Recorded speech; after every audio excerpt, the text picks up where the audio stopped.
Reading is mental masturbation. Now, don't take me wrong. I'm a huge lover of books and I'm an avid reader. I read a lot of books and I love reading books. I started reading books, especially non-fiction books, at the age of 10 when I got my first book as a gift from my teacher. And since then, I've spent more time in the library, reading more books, getting more knowledge, and I love books. But there's more to reading books than just reading for the sake of it.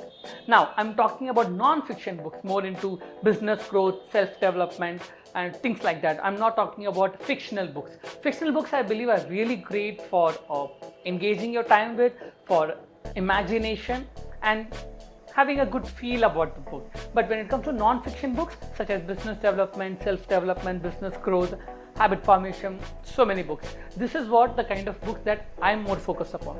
But what happens is, you read a lot of books, but you don't execute, you don't actually learn from those books. You just read books. Okay, so you get another book that is, let's say, the New York Times bestseller book. You get that book, you start reading 1 to 2 chapters down the line, you keep it aside. Or you finish the entire book and you put a story on Instagram that you love the book, highly recommend it, awesome, great, that's it. You don't do any of the things that's mentioned in the book which will make you a better person. You just read it because you just love books, which is great, but at the same time you wanted that social signaling that you are a book reader. Now, there's a huge difference between reading a lot of books and actually learning and executing it. For example, let's say if you want to build a six-pack app. You read a lot of books and blogs and articles about getting a six-pack, but you never went to the gym or never maintained your diet to get that. That's the same problem with reading, or people who love reading a lot. They read a lot, but they don't execute something on it.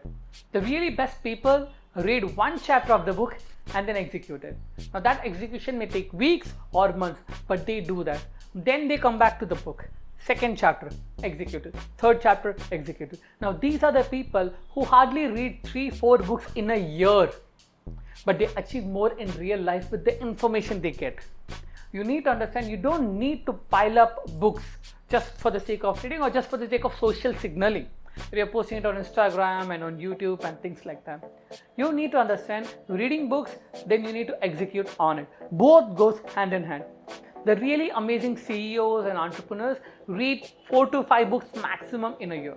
But there are people who read 52 books in a year, which is 1 book a week. Great, kudos to you.